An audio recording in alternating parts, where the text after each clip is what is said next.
عیسی علیه السلام سره په لار روان بنی اسرائیل. نو حضرت عیسی علیه السلام سره درې روټۍ وي په دې درې روټو کې یو روټۍ حضرت عیسی علیه السلام وخوړله دته وی دا دوه روټۍ کېده د ورته وی چې عیسی علیه السلام واپس رااله د قضای حاجت نه نو دته یو خوړلې و. حضرت عیسی علیه السلام چې کله سفر وګ شو دته وی روټۍ نو د ورکړه یو بل شو ما ته پته نشته تاسو خوړلې ما نه د خوړلې نه تاسو خوړلې. حضرت عیسی علیه السلام تاسو ته معلومات کوي چا وخوړله څه شو نو ورته وی رښتیا وای دی نه وای مخکې لاړل یو اوسۍ روانه عیسی علیه السلام ورته وی زه د الله په حکم دا اوسۍ دلته راغوښتلی شم دا سره کولی شم او دواړه یې خوړی شو خو چې ته راته دا ووایې چې دا روټۍ چا خوړل دی او زه درته یم بس ته راله دا اوسۍ الله رب العزت په حکم حضرت عیسی علیه السلام اوسۍ ته حکم وکړو راله سره شوه دواړه کېناستل چې ښه خوراک یې وکړو د خوراک نه پس بس لاسونه یې صفا کړل عیسی علیه السلام ته ما ته پته نه چې دا روټۍ چا خوړلی دی ته ظالم بچی درستخان دي اوس هم نه وایي حضرت عیسی علیه السلام په یو نیر تېرېده نو دته وی په دې نیر باندې پورې کېدو دپاره د پل ضرورت دی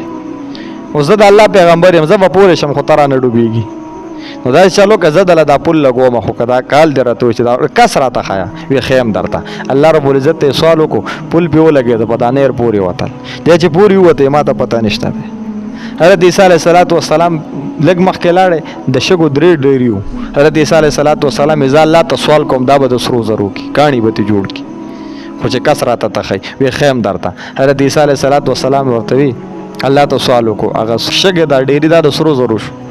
نو چې درې کاڼي ته جوړ شو نو حضرت عیسی علیه السلام ورته وی د دریو کاڼو کې دا یو زما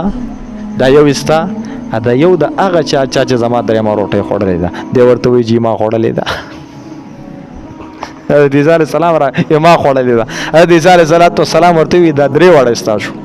ما سره به نور نه ګرځي لکه ته دوکهبازي منافقې کذابې دجالي نن نه پس چې زه تا ونه وینم عیسی علیه السلام ته لاړې دی دلته ناستو په درې کسان پې رالل چې درې کسان پې رالل نو دی یې ونیو چې ونیو نو دی یې قتلو دی ورته ولې مې قتلوئ وي دا کاڼي دي وي دوه پکې تاسو له درکوم هغه وی نه بس دی یې مړ کړو دا درې واړه کاڼي هغوی واخیستل نو چې هغوی واخیستل درې ملګرو نو یو کاڼی یې په ځان کې تقسیم کړ نو چې لږ مخکې لاړل وږي شو وی یو کس په بازار ته لېږو چې څه خوراک راله راوړي نو یو کس یې پکې بازار ته ولېږو اوس دا کوم کس چې بازار ته روان دی خوراک پسې دی وایي ځان له بازار کې خوراک وکم او باقي خوراک چې دوی له راوړم زار به پکې واچوم او چې دوی وخوري دوی به مړه شي کاڼي درې واړه زما دي